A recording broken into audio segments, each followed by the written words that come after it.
नमस्कार दोस्तों, मेरा नाम जयप्रकाश नारायण यादव है और आप सबों को स्वागत है मेरा education channel teaching Narayan JP में।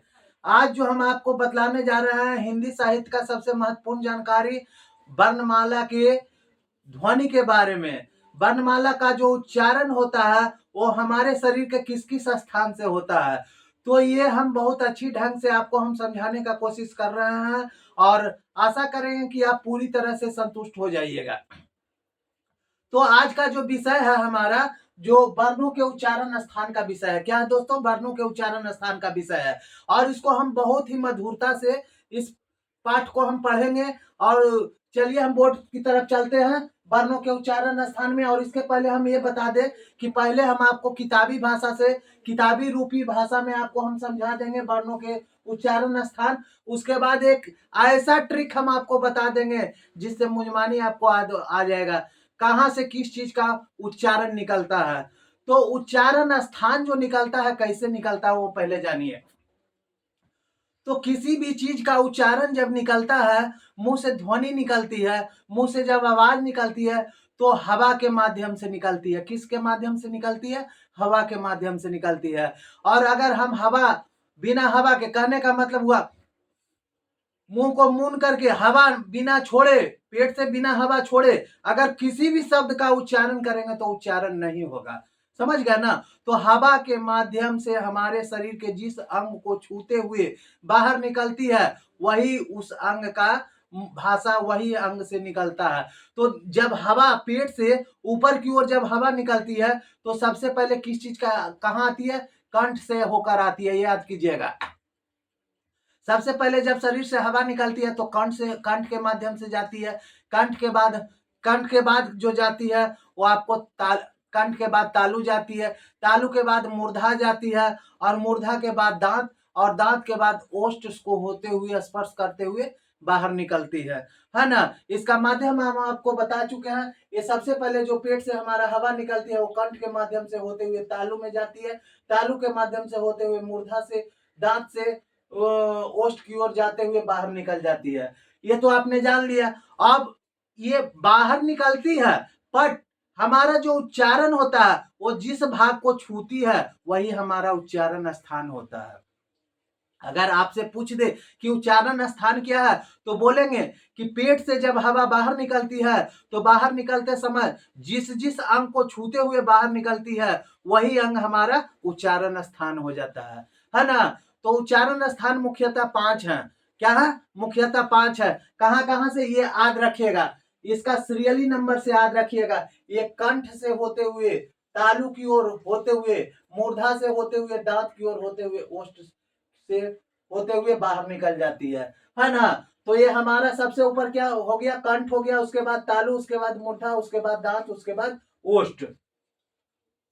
तो किताबी भाषा में पहले हम चलते हैं, जानते हैं कि कहां कहां से उच्चारण स्थान क्या है। तो पहले जानेंगे वर्णों का उच्चारण स्थान। तो मुंह के जिस भाग से वर्णों की ध्वनियों, ध्वनि मतलब आवाज, वर्णों की ध्वनियों का उच्चारण होता है, वर्णों की ध्वनियों का उच्चारण होता है उसे क्या बोलते हैं? उच्चारण स्थान बोलते हैं। उसे क्या बोलते हैं? उच्चारण स्थान। तो मुंह के जिस भाग से वर्णों की ध्वनियों का उच्चारण होता है उसे क्या बोलते हैं? उच्चारण स्थान कहते हैं। देखिए, हम जो भी बताएंगे आपको पूरी तरह से समझा के रहेंगे। तो उच्चारण स्थान जानना जरूरी है। तो कहने का मतलब हुआ कि पेट से जब हवा निकलती है, पेट से जब हवा निकलती है तो जिस भाग, शरीर के जिस भाग को छूते हुए बाहर निकलती है वही हमारा भाग क्या कहलाता है? उच्चारण स्थान कहलाता है। तो मुख्य रूप से 5 उच्चारण स्थान है, 5 शरीर को छूते हुए, वे स्थान को छूते हुए बाहर निकलती है। और वो कौन कौन है? वो 5 रूप, मुख्य रूप से जो स्थान है हमारा कंठ है। सबसे पहले कंठ को छूकर निकलती है, उसके बाद तालु, ये तालु हो गया। तालु के ऊपर ये जो ऊपर वाला भाग होता है जो मूर्धा होता है, और ये जो देख रहे हैं ये दांत होता है, और ये जो है हमारा ओष्ठ है ना? तो कंठ, तालु, तलवा के ऊपर तालु, उसके बाद क्या? मूर्धा। ये जो ऊपर इस तरह से टंग, इस तरह से जो लगा हुआ रहता है वो क्या कहलाता है? मूर्धा। और दांत तो आप लोग जानिए रहे हैं जिसे कतर कतर के खाते हैं। और ओष्ठ जो हो गया ये आपका ओष्ठ हो गया। तो यही सब भाग से हमारा उच्चारण स्थान निकलता है। तो सबसे पहले हम जानेंगे कि जो हमारा कंठ कंठ से उच्चारण स्थान निकलता है वो क्या चीज है। तो हमारा कंठ से जो उच्चारण स्थान निकलता है उसे कंठ स्थान बोलते हैं। जिसका उच्चारण स्थान कंठ हो उसे क्या बोलते हैं, कंठ वर्ण कहते हैं। जिसका उच्चारण स्थान कंठ हो उसे क्या कहते हैं, कंठ वर्ण। तो कंठ वर्ण में कौन कौन आ जाता है, कवर्ग आ जाता है। क्या आ जाता है, क ख ग घ। अंगा नहीं आता, अंगा अनुनासिक हो जाता है। तो क ख ग घ क्या हो गया हमारा, कवर्ग हो गया। ये जो हमारा हो गया कंठ से हो गया। देखिए यहाँ आज कीजिए, सबसे पहले किसको छूती है, कंठ को छूती है। यहाँ ध्यान दीजिएगा, कंठ के बाद किसको छूती है, तालु को छूती है। तालु को छूती है, तालु के बाद मूर्धा को। बहुत अच्छा ट्रिक है। मूर्धा के बाद दांत को, मूर्धा के बाद दांत को, दांत के बाद ओष्ठ को, है ना। ये याद रखिएगा। इसी के अनुसार हमारा टोटल बना। ये 5 प्रमुख अंग है, पांचों प्रमुख अंग को छूते हुए कैसे कैसे निकलती है। तो क से हमारा कंठ होता है। क से क्या होता है, कंठ होता है। सबसे पहले कंठ हो गया तो इसमें क ख ग घ आ गया। क्या आ गया, क ख ग घ। यहाँ समझने का कोशिश कीजिएगा, हम आपके इसी के माध्यम से आपको समझाने का कोशिश कर रहे हैं। कंठ के माध्यम से क ख ग घ हो गया, है ना। एक बार हम और रिवीजन करेंगे। तो ये कंठ के माध्यम से क ख ग और घ हो गया। और क्या हो गया, अ आ ई हम लोग पढ़ते हैं ना, स्वर पढ़ते हैं, आ ई। तो अ और आ हो गया। क्या हो गया, अ और आ हो गया।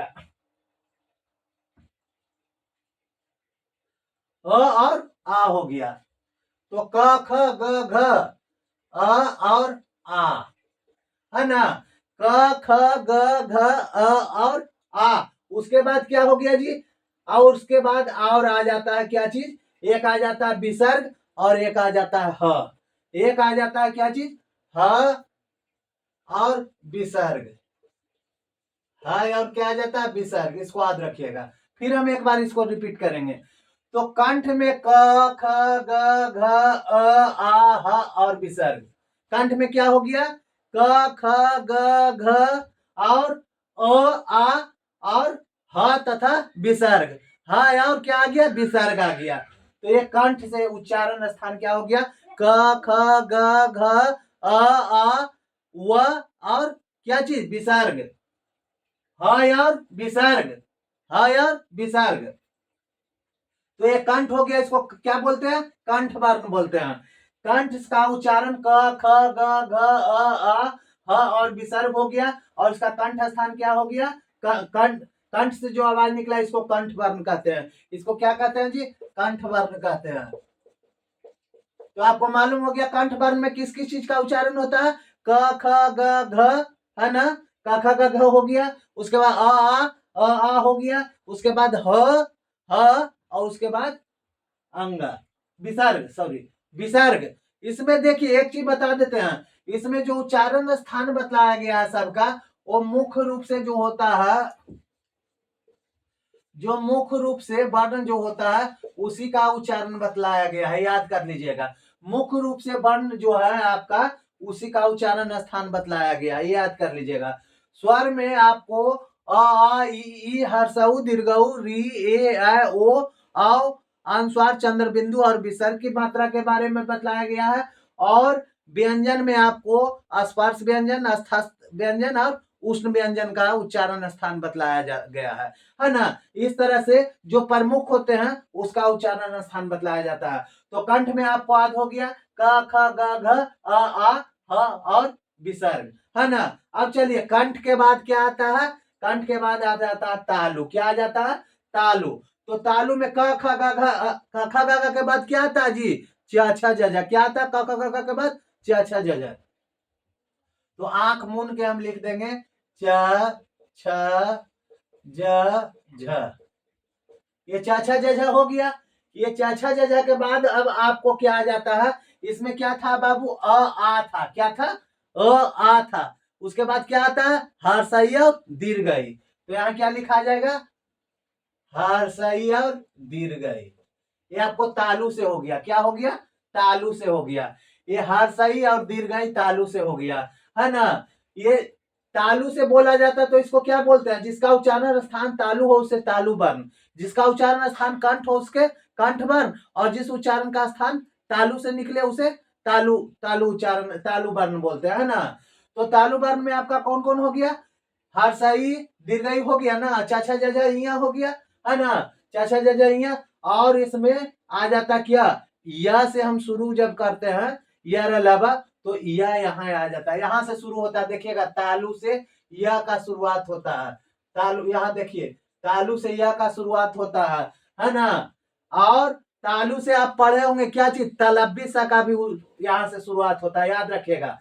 कंठ से आपको यहाँ हो गया ह और विसर्ग हुआ। अब तालु से यहाँ य और कौची होता है? ह होता है, य और ह। ये किस चीज से हो गया? तालु से हो गया। ये क्या चीज हो गया? तालु से। हाँ नहीं, तालब्बिस तालब्बिस, हाँ नहीं तालब्बिस, या तालब्स। तालब्स का हम लोग पढ़े ना तालब्बिस, तो तालब्बिस कहां से बोला जाता है? तालु से। अब यहाँ देखिए मूर्धा, मूर्धा काखा का घा अंगा हो गया कंठ से, तालु से हो गया चाचा जजइया, और मूर्धा से क्या हो जाएगा? आप अब आगे सोच लीजिए क्या हो जाएगा जी? ट ठ ड ढ न। बहुत बढ़िया। तो यहाँ क्या हो गया? ट ठ ड ढ और न नहीं लिखेंगे, यही चारों होगा, ट ठ ड ढ। और क्या हो जाता है? अ आ हर्षई दीर्घई, उसके बाद री, क्या आता है? री आ जाता है इसमें, ट ठ ड ढ और री आ जाएगा। क्या आ जाएगा जी? री आ जाएगा, यहाँ री आ जाएगा। अब यहाँ देखिए री तो आ गया, अब उसके बाद यहाँ क्या चीज आ जाएगा? या के बाद क्या आ जाता है जी? र आ जाता है। या के बाद क्या आता है? र आ जाता है। या के बाद क्या आता है? र आ जाता है यहाँ। और तलब्बी सा के बाद क्या आता है? देखिए बहुत बढ़िया ट्रिक है, पहले समझिएगा तब ये समझ में आएगा। तो या के बाद यहाँ र आ जाता है, और तलब्बी सा के बाद यहाँ क्या आ जाता है? मूर्धन्य स, है ना। या के बाद या के बाद र और तालब सर के बाद मूर्धन्य स। तो ये मूर्धा से बोले जाने वाला कौन कौन अक्षर होगा? ट ठ ड ढ री और र और मूर्धन्य स। ये क्या चीज? मूर्धा से। अब दांत से हो गया, आपको पता हो गया कि कंठ से क ख ग घ, चा से तालु से चा छा ज झ, मूर्धा से ट ठ ड ढ। तो अगला जो हो जाएगा कौन हो जाएगा बाबू? त थ द ध। क्या हो जाएगा? त थ द और ध। इसको आज करने की जरूरत नहीं है, समझिएगा तब होगा। तो त थ द ध ये हो गया दांत से। अब ये तो त थ द ध हो गया। अब यहाँ री के बाद यहाँ छोड़ दीजिए, ये सब नहीं आएगा, ये आपको खत्म हो गया। अब यहाँ देखिए त थ द ध न य र, ये र के बाद क्या आता है जी? य र के बाद क्या आ जाता है? ल आ जाता है। क्या आ जाता है? ल आ जाता है। क्या आ जाता है? ल। तालब सा के बाद मूर्धन्य सा, मूर्धन्य सा के बाद दंती सा यहाँ आ जाएगा। क्या आ जाएगा जी? दंती सा आ जाएगा। इस तरह से आपने समझ लिया दांत से कौन कौन उच्चारण हो गए? त थ द ध ल और दंती सा। तो यहाँ तालु से जब शुरू हुआ य र ल और बचा क्या चीज? व, है ना। क्या बच गया? व। तो व के बारे में हम आगे बताएंगे, वो सिर्फ एक ही से दो चीज से होता है ब का उच्चारण। ब का उच्चारण हम स्थान आपको हम आगे बताएंगे, ठीक ना। तो फिर हम चलिए चलते हैं, देखते हैं ओष्ठ। अब आ जाइए यहाँ ओष्ठ में आ गए। तो ओष्ठ से ओष्ठ किसको कहते हैं? तो जिसका उच्चारण स्थान ओठ से हो उसे ओष्ठ वर्ण कहते हैं। यहाँ हम आपने बतला दिया जिसका उच्चारण स्थान किस चीज से हो? ओठ से हो उसे ओष्ठ वर्ण कहते हैं। अब यहाँ देखिए, यहाँ जो आपका था अ आ हर्षई दीर्घई, और यहाँ जो ओष्ठ में आ जाएगा क्या आ जाएगा? तथा दधा न यहाँ पढ़े है ना। तथा दधा न के बाद आपको क्या आता है जी? प फ ब भ म। क्या आ जाता है? प फ ब भ, प फ ब भ, ठीक है। भ के बाद यहाँ आपको आ गया क्या चीज? अ आ हर्षई दीर्घई, हर्षऊ और दीर्घऊ आ जाएगा। हर्षऊ और दीर्घऊ आ जाएगा, है ना। क्या चीज आ जाएगा? हर्षऊ और दीर्घऊ। तो ओष्ठ में आपका आ गया हर्षऊ दीर्घऊ प फ ब भ म। इतना ही ओष्ठ में है। ये आप देखिए कितना बढ़िया है कि आपको कंठ में क ख ग घ, तालु में च छ ज झ, मूर्धा में ट ठ ड ढ, दांत में त थ द ध और ओष्ठ में प फ ब भ। ये तो स्पर्श व्यंजन आ गया। अब चलिए स्वर में आ जाइए। स्वर में आ कंठ में, स्वर में आ कंठ में, उसके बाद हर्षई दीर्घई तालु में, हर्षऊ दीर्घ ओष्ठ में, है ना। इतना जान री आपको हो गया मूर्धा में। आगे फिर हम चलते हैं, बताते हैं आपको। तो फिर यहाँ जो हो गया, इसके बाद हम आगे चलते हैं। देखिए फिर एक बार देख लीजिए इसको। वर्णों के उच्चारण स्थान, मुंह से जिस भाग से वर्णों की ध्वनियों का उच्चारण होता है उसे क्या कहते हैं? उच्चारण स्थान कहते हैं। मुख्य रूप से वर्ण का उच्चारण स्थान कितना है? 5 है। मुख्य रूप से वर्ण के उच्चारण स्थान कितना है जी? 5 है। कौन कौन? कंठ, तालु, मूर्धा, दांत और ओष्ठ। कंठ जिसका उच्चारण स्थान कंठ हो उसे कंठ वर्ण कहते हैं। जैसे अ, क, ख, ग, घ, अंगा, विसर्ग और ह। तालु जिसका उच्चारण स्थान तालु हो उसे तालु वर्ण कहते हैं। अड़ा यहाँ नहीं आएगा, अड़ा यहाँ नहीं आएगा, यह यहाँ नहीं आएगा, ये पंचाक्षर बोला जाता है। और उसके बाद फिर टवर्गी न यहाँ नहीं आएगा, टवर्गी न यहाँ नहीं आएगा, प फ ब भ म यहाँ नहीं आएगा, है ना, यहाँ न नहीं आएगा। ये पंचमाक्षर में आ जाता है। बाकी जो आपका कंठ से जिसका उच्चारण स्थान कंठ हो उसे कंठ वर्ण कहते हैं। इसमें आ गया, स्वर का 2 मात्रा आ गया, उसके बाद क ख ग घ आ गया और विसर्ग आ ई का सबसे अंतिम अक्षर आ, उसके बाद विसर्ग आ, उसके बाद विसर्ग और उसके बाद अक्षर ह। तो आ क ख ग घ विसर्ग और ह जो हो गया आपको कंठ से हो गया। कहां से हो गया? कंठ से हो गया। तालु जिसका उच्चारण स्थान तालु हो उसे तालु वर्ण कहते हैं। जैसे हर्षई दीर्घई च छ ज झ य और तालब स, य और तालब स। यहां से य लब स्टार्ट हो जाती है। तालु से क्या हो जाती है? तालब स और य का स्थान शुरू हो जाता है। तो ये क्या हो गया? हर्षई दीर्घई च छ ज झ और य तालब स। मूर्धा हो गया जिसका उच्चारण स्थान मूर्धा हो उसे मूर्धा वर्ण कहते हैं। उदाहरण में जैसे री, ट ठ ड ढ र और मूर्धन्य स हो गया। ठीक। जिसका उच्चारण स्थान दांत हो उसे दांत वर्ण कहते हैं। जैसे त थ द ध री ल और दंती सा हो जाएगा। ओठ जिसका उच्चारण स्थान ओठ से हो ओष्ठ वर्ण कहते हैं। उदाहरण जैसे हर्षऊ दीर्घऊ प फ ब भ, है ना। नाक से या नाक और मुंह अनुनासिक कहलाता है। यहाँ देखिए नाक जिसका उच्चारण नाक से भी हो और मुंह से भी हो वो अनुनासिक कहलाता है। जो पचमाक्षर होता है, क्या होता है? पचमाक्षर होता है। यहाँ पचमाक्षर आपको हम बोले थे ना कि बताएंगे, तो आप जानिए पचमाक्षर किसको बोलते हैं। पचमाक्षर बोलते हैं आपको क ख ग, क ख ग घ, अंगा, च छ ज झ, इया, ट ठ ड ढ, न, त थ द ध, न, प फ ब भ, म। ये पांचों जो हो गया अंतिम कवर्ग का अंतिम अक्षर, चवर्ग का अंतिम अक्षर, टवर्ग का अंतिम अक्षर और पवर्ग का अंतिम अक्षर, ये पंचमाक्षर कहलाता है। और इसका उच्चारण स्थान क्या होता है? मुख और नाक होता है। ये मुख और नाक को छूते हुए बाहर निकल जाती है। ये मुख और नाक को छूते हुए क्या बाहर निकल जाती है, इसीलिए इसका पंचमाक्षर बोला जाता है। इसको क्या बोला जाता है जी? पंचमाक्षर। तो पंचमाक्षर में आपको क्या आ गया? अड़, य, टवर्गी न और म आ गया, है ना। इसमें आपको आ जाता है और कौन कौन आ जाता है?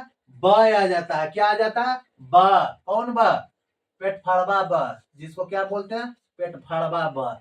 ये ब भी आपको आ जाता है कहाँ? आपको नाक और मुंह अनुनासिक में आ जाता है। तो चलिए हम आगे चलते हैं। अगला जो हमारा है कंठ और तालु। तो जिस उच्चारण का स्थान कंठ या तालु हो, जिस उच्चारण का स्थान क्या हो? कंठ या तालु हो, उसे क्या कहते हैं? कंठ तालव्य वर्ण कहते हैं। क्या कहते हैं? कंठ तालव्य वर्ण कहते हैं। इसमें क्या आ जाता है? ए और आय आ जाता है। इसमें क्या आ जाता है? ए और आय। ए और आय आता है तो इसका उच्चारण कंठ और तालु कैसे हुआ? जो देखिए ए और आय, ए का उच्चारण जो हुआ है अ और हर्षई के मिलने से हुआ है।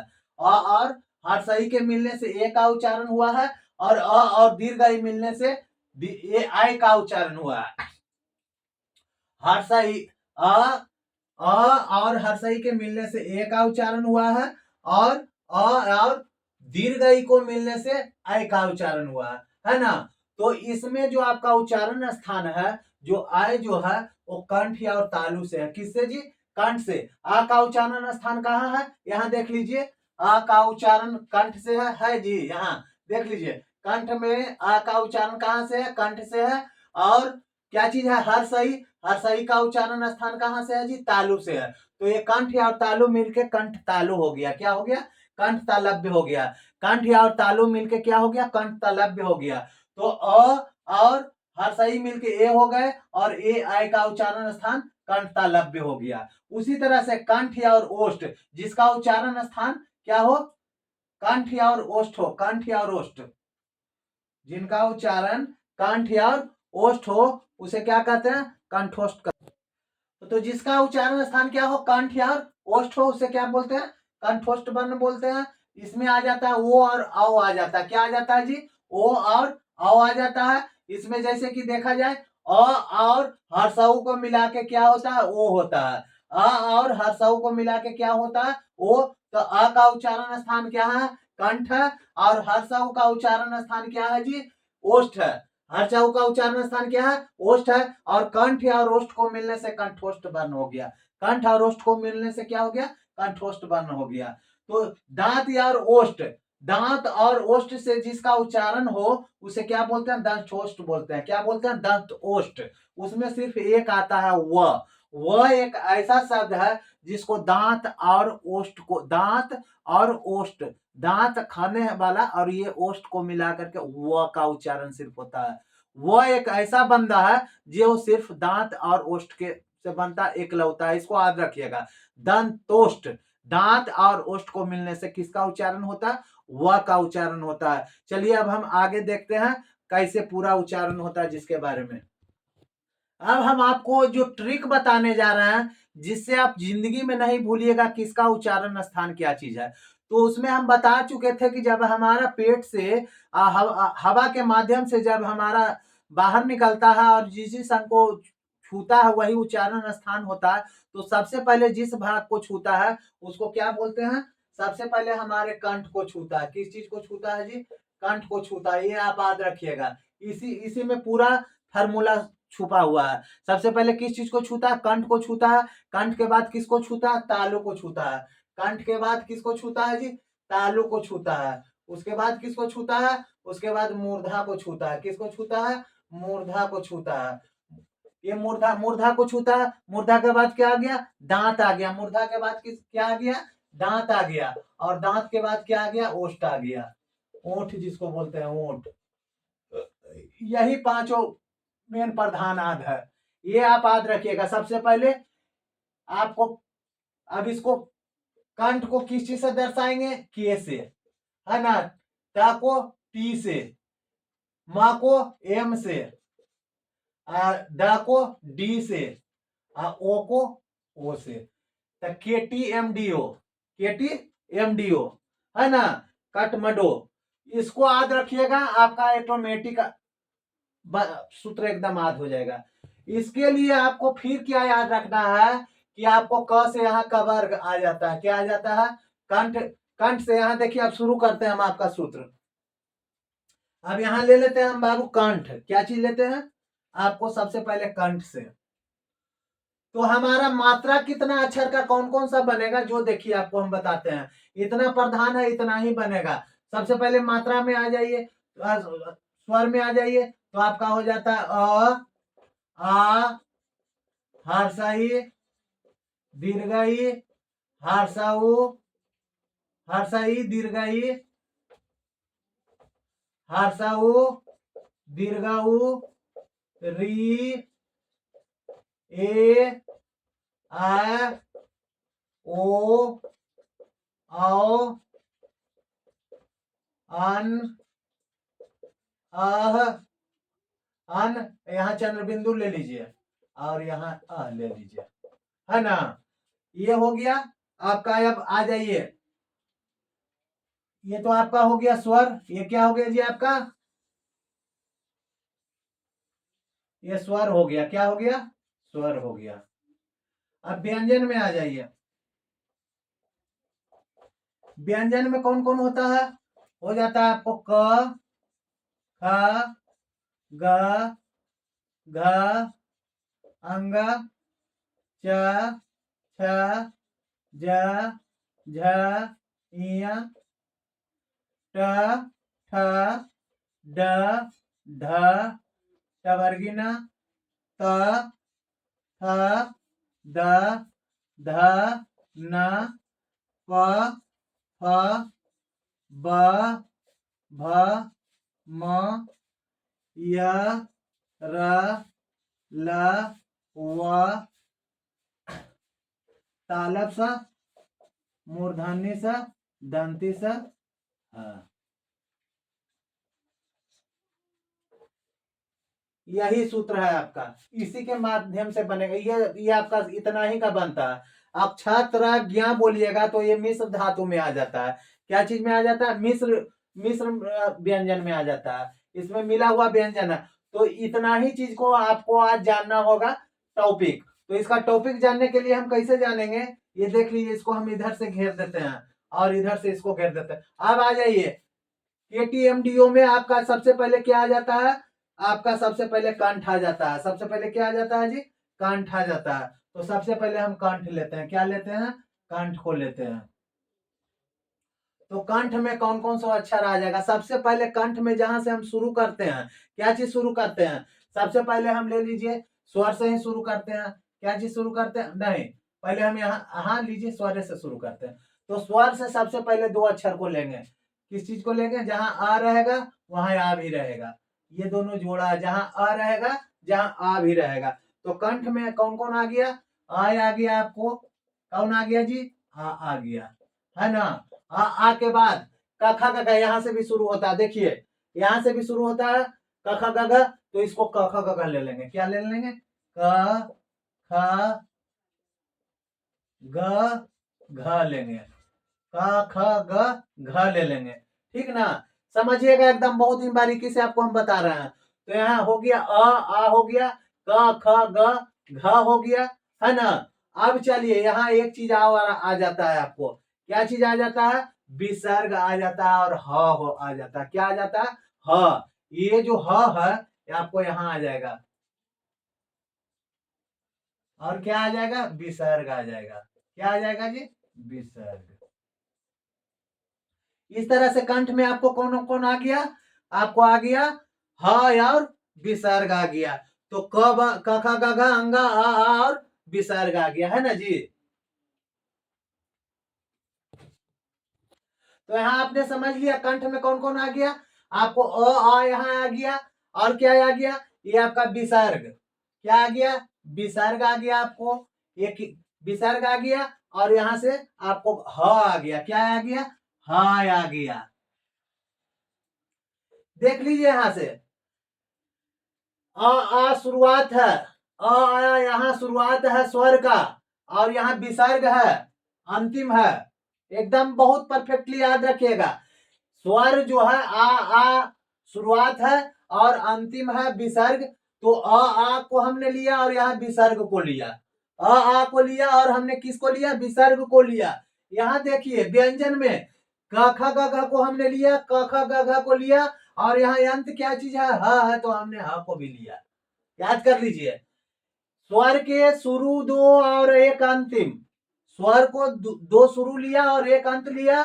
उसी तरह से व्यंजन को हमने क्या किया, व्यंजन के क ख ग घ को लिया और ह को लिया। आज कीजिएगा, फिर से हम बता रहे हैं कि स्वर में आ और आ और विसर्ग अ को लिया, और व्यंजन में क ख ग घ को लिया और ह को लिया, अंतिम देखिए अंतिम लिया। अब जो हम चलते हैं कंठ, ये आपका कंप्लीट हो गया। कंठ क्या हो गया आपका, ये कंप्लीट हो गया कंठ का। अब यहाँ तालु में आ जाइए, किस चीज में आना है, तालु में। तो तालु में जब आइएगा तो आ के बाद क्या चीज आता है जी, हर्षई और दीर्घई आता है। आ के बाद क्या आता है, हर्षई और दीर्घई आता है। तो यहाँ अब हम क्या करेंगे, हार्सई को लेंगे और किसको लेंगे, दीर्घई को लेंगे, क्योंकि अ आ दोनों का उच्चारण स्थान क्या है, एक है। आ जहां से अ का उच्चारण होता है वहीं से आ का भी उच्चारण होता है। तो ये कहां से हो रहा है, कंठ से। कहां से, ओ आ का उच्चारण कहां से हो रहा है, कंठ से हो रहा है। क ख ग घ, ये ह, और उसके बाद विसर्ग नहीं, का उच्चारण भी कहां से हो रहा है, कंठ से हो रहा है। कहां से हो रहा है, कंठ से। यहाँ विसर्ग नहीं बोलिएगा, इसको बोलिएगा, क्या बोलिएगा, तो का उच्चारण भी क्या हो रहा है, कंठ से। इसको अनुभव कीजिए आप। कौन कौन है यहाँ जो देखिए, में सिर्फ देखिए हमारा मुंह खुला का खुला रह जाएगा, सिर्फ कंठ से आवाज निकलेगा। अ आ क ख ग घ, और क्या है, और जो आपको हो गया है ना। तो ये सब जो है हमको किसी चीज के उच्चारण में आपको कंठ खुला का खुला रह जाता है, सिर्फ कंठ से आवाज निकलता है, बाकी किसी का स्पर्श ध्वनि स्पर्श नहीं होती है, हवा किसी से टकराती नहीं है, कंठ से टकरा करके सीधे क्या निकल जाती है, बाहर निकल जाती है ना। तो कंठ से तो आपको मालूम हो गया, आ क ख ग घ ह और विसर्ग। अब चलिए तालु में चलते हैं, किस चीज में चलते हैं, तालु। तो ये आपको तालु जब यहां आ गया, तो तालु में जब आ जाएगा तो आ के बाद क्या बताए थे, हर्षई और दीर्घई। तो यहाँ क्या लिख देंगे, हर्षई और दीर्घई, हर्षई और दीर्घई, है ना। यहाँ तो कहिएगा कि हर्षई और दीर्घई आ गया जी, हर्षई दीर्घई आ गया, और यहाँ क ख ग घ लिखाता था, तो अब क्या च छ ज झ लिखाएगा, जी जी जी, च छ ज झ लिखाएगा। आंख मूंद के क्या लिखना है, च छ ज झ, ये च छ ज झ हो गया। अब यहाँ देखिए च छ ज झ के बाद आपको क्या लिखाएगा, आपको यहाँ जो है, अब यहाँ देखिए तालु से क्या बोलते हैं, तलब्बी से। तालु से क्या बोलते हैं, तलब्बी से बोलते हैं ना जी, तालु से क्या बोलते हैं, तलब्बी से। तो यहाँ हम तालब सा भी देंगे, क्या करेंगे, तालब सा भी देंगे। और अब यहाँ देखिए या, अब यहां से शुरू कीजिए, यह जो हमारा है आपका यहां से फिर शुरुआत होता है, ये अंत था। अब हम शुरू करेंगे तालब्बिसा से। यहाँ जो हो गया हमारा यह और तालब्बिसा तालु से हो जाता है, यह और तालब्बिसा। देखिए सामने सामने लिखा हुआ, यह और तालब्बिसा ये दोनों किस चीज से हो गया, तालु से हो गया, यह और तालब्बिसा तालु से हो गया, है ना। तो यहाँ तालु से कौन कौन हो गया, हर्षई हो गया, दीर्घई हो गया, च छ ज झ हो गया, य हो गया, और तालब्बी स। तालब्बी स, तालु से जो बोला जाता है उसे तालब्बी स बोलते हैं। तो इस तरह से हमारा जो हो गया आपका तालु कंप्लीट हो गया, है ना। अब इसके आगे जो कौन है, तालु के बाद क्या है, मूर्धा है। अब देखिए कंठ हो गया, कंठ में अ आ क ख ग घ ह और विसर्ग हो गया, इसको बोलते हैं, क्या बोलते हैं, बोलेंगे। विसर्ग नहीं आएगा, आएगा तो आएगा, इसको याद रखिएगा। बोलिएगा कि सर जी विसर्ग, विसर्ग तो बी का उच्चारण नहीं, का उच्चारण जो होगा आपको कंठ से हो जाएगा बाबू। उसके बाद तालों में हो जाएगा हर्षई दीर्घई च छ ज झ या और तालब सा। देखिए बहुत मजेदार ट्रिक है, आप समझिएगा तो पूरा समझ जाइएगा और ध्यान दीजिएगा तब। वीडियो स्किप मत कीजिएगा, वीडियो स्किप कीजिएगा तो नहीं समझ पाइएगा। कंठ तालु है, तालु के बाद क्या है, मूर्धा। इसके बाद हम लिखेंगे कंठ तालु के बाद क्या है, मूर्धा। मूर्धा के बाद बोलिएगा क्या चीज, कि हर्षऊ और दीर्घऊ लिखाता है, नहीं, यहाँ हर्षऊ दीर्घऊ नहीं लिखाएगा, बट चाछा जझैया के बाद क्या टाठा डरा लिखाता है, जी हाँ, टाठा डढ़ा यहाँ लिखाता है। क्या लिखाता है जी, ट ठ ठ ड, और क्या लिखाता है, ढ लिखाता है। मूर्धा में क्या लिखा गया, ट ठ ड ढ। ट ठ ड ढ तो हो गया सर जी। अब यहाँ जो हम लिखाए थे कि या और तलफ्जा था, तो या के बाद क्या आता है जी, र आता है। या के बाद क्या आता है, र आता है, तो यहाँ र दे देंगे। या के बाद र आता है तो र दे देंगे, और तालब्सा के बाद क्या आता है, मूर्धन्य स, तो यहाँ मूर्धन्य स दे देंगे। क्या दे देंगे, मूर्धन्य स दे देंगे। तो ट ठ ड, ढ, और उसके बाद क्या हो गया र, और ये मूर्धन्य से हो गया। ये किस चीज से हो गया? मूर्धा से हो गया। अब आगे जो हम बताने जा रहे हैं वो आपका क्या है? दांत से। किस चीज से? दांत से। तो चलिए हम दांत से अब देखते हैं। तो दांत से हमारा जो उच्चारण होगा, क्या चीज होगा? दांत से जो हमारा हो जाएगा, ये आपका ट ठ ड ढ के बाद क्या आता है जी? त थ द ध। क्या आ जाता है? त थ द ध। तो हम क्या लिखेंगे यहाँ? त थ द ध। ये आपका त थ द ध क्या चीज से आ गया? दांत से आ गया। अब बोलिएगा कि सर जी यहाँ या आया था, यहाँ रा आया, तो क्या ल भी आएगा? जी हाँ, ल भी आएगा। यहाँ ल आएगा। अब यहाँ तालब से आया था, यहाँ मूर्धन्य से आया था, तो क्या यहाँ दंती से आएगा? तो यहाँ सर जी दंती से भी आएगा, दंती से भी आएगा। तो ये दांत से हमको कौन हो गया जी? त थ द ध और दंती सा, और क्या है? ल है ना। इस तरह से आपने देख लिया कंठ दांत के। अब चलिए ओष्ठ के चलते हैं। क्या चलते हैं? ओष्ठ के। यहाँ जो ओष्ठ से हम अब देखेंगे, तो ओष्ठ से चलिए कौन कौन आता है जो देख लेते हैं। ओष्ठ मतलब क्या होता है? ओठ। ये दोनों जो ओठ होता है यही हमारा ओष्ठ है। तो ओष्ठ से कौन कौन हो जाएगा? यहाँ तथा दधा, न तथा दधा था, तथा दधा के बाद क्या आता है जी? प फ ब भ। क्या लिखेंगे? प फ ब, और क्या लिखेंगे? भ। प फ ब भ। अब यहाँ देखिए, प फ ब भ तो हो गया, ठीक है। अब यहाँ क्या चीज था जी? य र ल। तो ल के बाद क्या होता है जी? व। तो व यहाँ आता है? ब आएगा नहीं, ब अकेला बंदा है जो यहाँ नहीं आता है। क्या आता है? नहीं आता है। और वो नहीं आएगा तो क्या आएगा आपका? है पता? ब के बाद क्या आता है? प फ ब भ। और वह नहीं आएगा, और ये तालब सा मूर्धन्य सा दंती सा हो गया। तो ये ओष्ठ से अब देखिए क्या चीज आ जाता है आपको। यहाँ पेंडिंग में आ गया था हारसा, री तक री आया था ना आपका?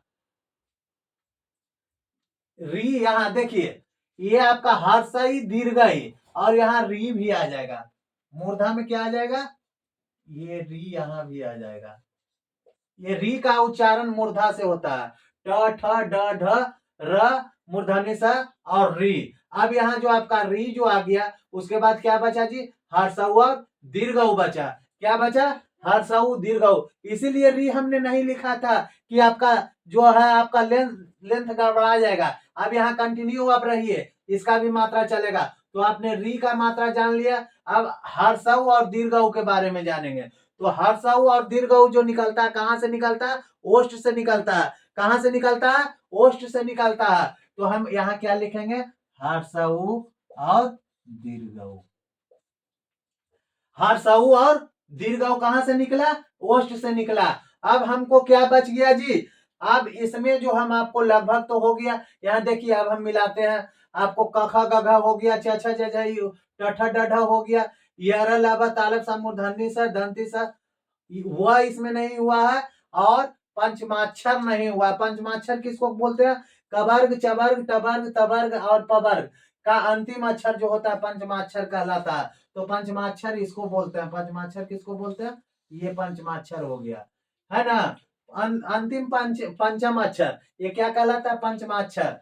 तो पंचमाक्षर में अनुनासिक बोलते हैं इसको। किस? अनुनासिक।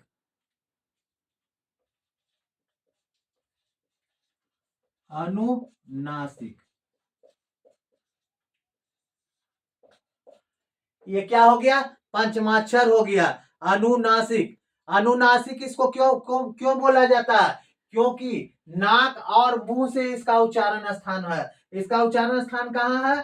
नाक और मुंह से। इसका उच्चारण स्थान कहाँ से होता है? नाक और मुंह से इसका उच्चारण स्थान होता है। और ऐसे अक्षर क्या कहलाते हैं? पंचमाक्षर कहलाते हैं। पंचमाक्षर कहलाते हैं। क्या कहलाते हैं? पंचमाक्षर। पंचमाक्षर।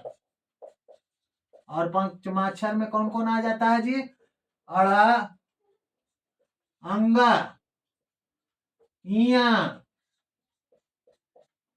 टवर्गिना और न और म। ये पांचों अक्षर क्या हो गया? पंचमाक्षर हो गया, है ना। और न हलंत संस्कृत में भी आप लोग पढ़े होंगे ना, इस तरह से हलंत लगा देते हैं तो क्या हो जाता है? न का उच्चारण हो जाता है। तो इसमें आपको जो हो जाएगा अनुस्वार और विसर्ग आ जाएगा। क्या आ जाएगा? अनुस्वार और विसर्ग।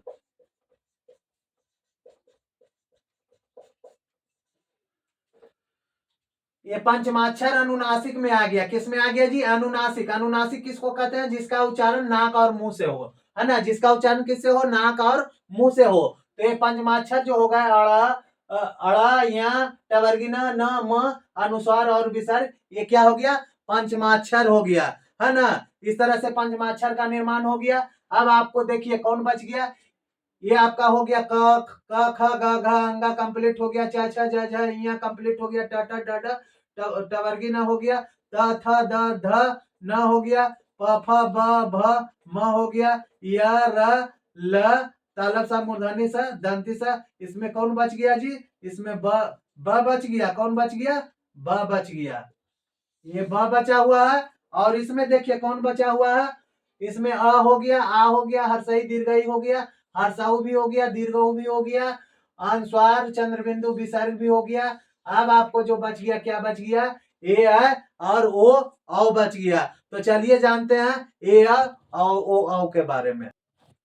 अब चलिए जानते हैं कंठ और तालु से। कंठ और तालु। कंठ और तालु से जब इसको जानेंगे तो इसको क्या लिखेंगे? कंठ तलव्य। क्या लिखेंगे? कंठ तलव्य। कंठ तालव्य मतलब कंठ तालव्य का मतलब हुआ कंठ और तालु। तो कंठ और तालु से जो बोले जाने वाले शब्द हैं वो कौन है जी? ए और अ है। यहाँ कौन अगला आता है? ए और अ। तो कंठ तालव्य में कौन आ गया जी?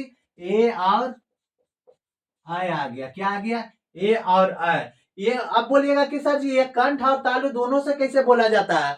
सबसे पहला क्वेश्चन क्या उठता है कि ए और अ जो कंठ और तालु से कैसे बोला जाता है? तो ए और अ का निर्माण कैसे हुआ है? तो ए और ए का निर्माण कैसे हुआ? ए का निर्माण हुआ है किससे जी? सबसे पहले हम लिखेंगे ए का निर्माण कैसे हुआ? तो अ से हुआ है। और किससे हुआ है जी? हर्षई से हुआ है। किस चीज से हुआ है? अ और हर्षई से हुआ है। तो आ का उच्चारण स्थान कहाँ है जी? आ का उच्चारण स्थान कंठ है। आ का उच्चारण स्थान कहाँ है? कंठ है। आ का उच्चारण स्थान कंठ है। और हर्षई का उच्चारण स्थान कहाँ है? तालु है। हर्षई का उच्चारण स्थान कहाँ? तालु है। तो जब कंठ और तालु मिलता है तो क्या होता है? कंठ तालव्य। तो ये जो हो गया क्या हो गया? कंठ तालव्य हो गया। क्यों कंठ तालव्य हो गया? क्योंकि उच्चारण स्थान इसका कंठ और तालु है। समझ गए ना? तो ये आप समझ गए। इसको आप लीजिएगा, स्क्रीनशॉट ले लीजिए, इसको हम मिटा रहे हैं। ठीक,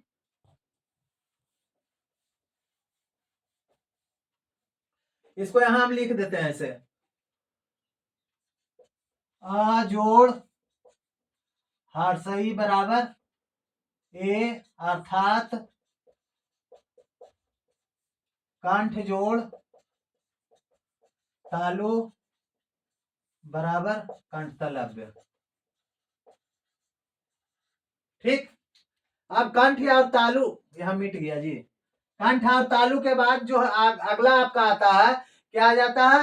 दंत। कंठ तालु के बाद आपको आ जाता है कंठोष्ठ। कंठ ओष्ठ। कंठ और ओष्ठ। कंठ और ओष्ठ। कंठ और ओष्ठ को क्या बोलेंगे? कंठोष्ठ बोलेंगे। क्या बोलेंगे? कंठोष्ठ। कंठोष्ठ मतलब कंठ और ओष्ठ। इसमें आ जाता है कौन कौन जी? ओ और औ आ जाता है। ओ, ये हो गया, ये हो गया, बचा क्या चीज? ओ और औ बचा। तो यहाँ आ जाएगा ओ और औ। ओ का उच्चारण कैसे होता है? ओ का उच्चारण अ और हर्षऊ से होता है। ओ का उच्चारण कैसे होता है जी? अ और हर्षऊ से होता है। अ और हर्षऊ से होता है। अ और हर्षऊ से होता है। तो अ क्या चीज है? आ का उच्चारण स्थान कहाँ है? कंठ है। आ का उच्चारण स्थान कहाँ है जी? कंठ है। और हर्षऊ का उच्चारण स्थान कहाँ है? ओष्ठ है। हर्षऊ का उच्चारण स्थान कहाँ है? ओष्ठ है। कंठ जोड़ ओष्ठ क्या हो गया? कंठोष्ठ। क्या हो गया? कंठोष्ठ, है ना। अर्थात ये इसका उच्चारण स्थान कहाँ? कंठोष्ठ है ना। अब देख लीजिए, अब एक अच्छा क्या हो गया? अब तो ये आपका पूरा हो गया, स्वर तो कंप्लीट हो गया, है ना। अब आपको यहाँ जो बचा था वह बचा था। क्या बचा था? वह बचा था। तो वह का जो उच्चारण स्थान है कहाँ है? चलिए हम देखते हैं। वह का उच्चारण स्थान कहाँ से उत्पत्ति हुआ है? तो दांत और ओष्ठ से हुआ। कहाँ से हुआ जी? दांत और ओष्ठ से हुआ। दांत और किससे हुआ? ओष्ठ से। कहने का मतलब दांत और ओठ से किसका निर्माण हुआ है? व का। किसका? व का। इसको दंतोष्ठ बोलते हैं। क्या बोलते हैं? दंतोष्ठ। इसका व क्या है जी? व का उच्चारण स्थान कहां से है? दांत और ओष्ठ से। तो आपका व भी कंप्लीट हो गया। अब आप एक बार फिर से इसको रिवीजन हम कर देते हैं। इसको आप ध्यान से देख लीजिएगा। अब यहाँ कंठ से कौन कौन हो गया जी? तो कंठ से हम यहाँ से जब शुरू करते हैं तो अ और आ हो गया, कंठ से हो गया। और क्या हो गया? क ख ग घ हो गया, कंठ से हो गया। क ख ग घ कहां से हो गया जी? ये कंठ से हो गया। क ख ग घ। उसके बाद ह और अह, ह और आ गया। ह और ह, ह और जो आ गया, ह यहाँ अंतिम अक्षर और अ जो है यहाँ अंतिम अक्षर, ये आपका आ गया कहां से? कंठ से।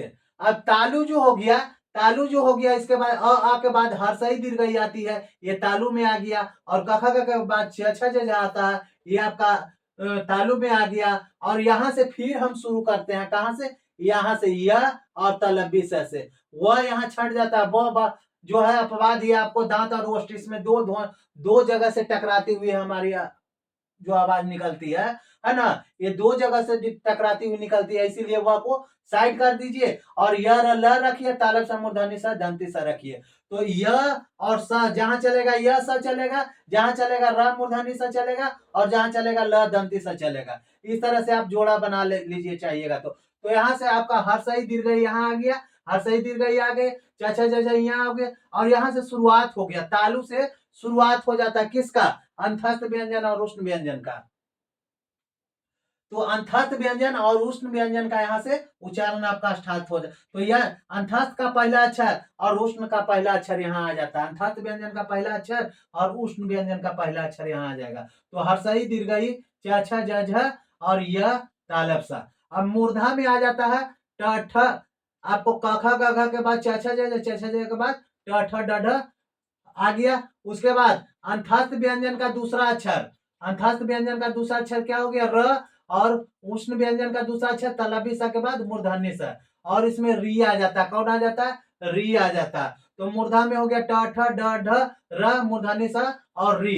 दांत में जो आपका दांत से जो उच्चारण स्थान हो गया, ट ठ ड ढ के बाद आता है त थ द ध, और उसके बाद ये य र के बाद ल आता है, और तालब सा मूर्धन्य सा के बाद क्या आ जाता है? दंती सा आ जाता है। ओष्ठ से जो हमारा उच्चारण स्थान है प फ ब भ, हर्षऊ और दीर्घऊ। ये हर्षऊ और दीर्घऊ जो है आज रखने का चीज है, क्योंकि इसका उच्चारण स्थान ओठ से आता है। हर्षऊ दीर्घऊ, ऐसे भी आप उच्चारण अगर ढंग से निकालिएगा तो आपका उत्तर आपको दिमाग में ऑटोमेटिक अट जाएगा, है ना।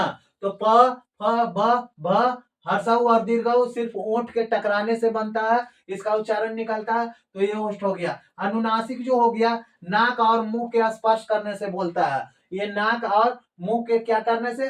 स्पर्श करने से बोलता है। और इसमें पंचमाक्षर आ जाता है। और जो संस्कृत में ज्यादा चलने वाला जो प्रयोग होने वाला है, अनुसार और विसर्ग, ये पंचमाक्षर में ही आते हैं। तो अनुनासिक में कौन कौन आ गया जी? ओष्ठ में आ गया प फ ब भ और हर्षऊ दीर्घऊ। अनुनासिक में आ गया अड़ य न टवर्गीय न और म के साथ अनुसार और विसर्ग आ गया। अनुसार और चंद्र बिंदु जी। यहाँ चंद्र बिंदु होगा, सॉरी, अनुस्वार और चंद्र बिंदु, चंद्र बिंदु, अनुस्वार और यह चंद्र बिंदु, है ना। और देखिए कंठ और तालु से हो गया कंठ तालव्य, ए आई का निर्माण हुआ, और हर्षई से ए का निर्माण हुआ, ए अर्थात कंठ से, और तालु से क्या हो गया, हर्षई, ए का अर्थात कंठ और तालु से, जो हो गया आपका कंठ हो गया, हर्षई जो हो गया तालु हो गया, और ये जो हो गया कंठ तालव्य हो गया। इस तरह से कंठ और तालव्य हो गया। कंठ और ओष्ठ से, कंठोष्ठ से हर्ष ओ और औ का उच्चारण हुआ है। कैसे ओ और औ का उच्चारण, ओ का निर्माण हुआ अ से, और हर्षऊ से, अ जो है कंठ, कंठ से उच्चारण होता है का, और ओष्ठ का उच्चारण होता है हर्षऊ से, तो ये कंठोष्ठ हो गया। और दांत और ओष्ठ के मिलने से वह का उच्चारण होता है। इस तरह से आपने वर्णों के उच्चारण स्थान को पूरी तरह से जानकारी प्राप्त कर लिया दोस्तों। अब चलिए मिलेंगे नेक्स्ट वीडियो में, तब तक के लिए जय हिंद जय भारत।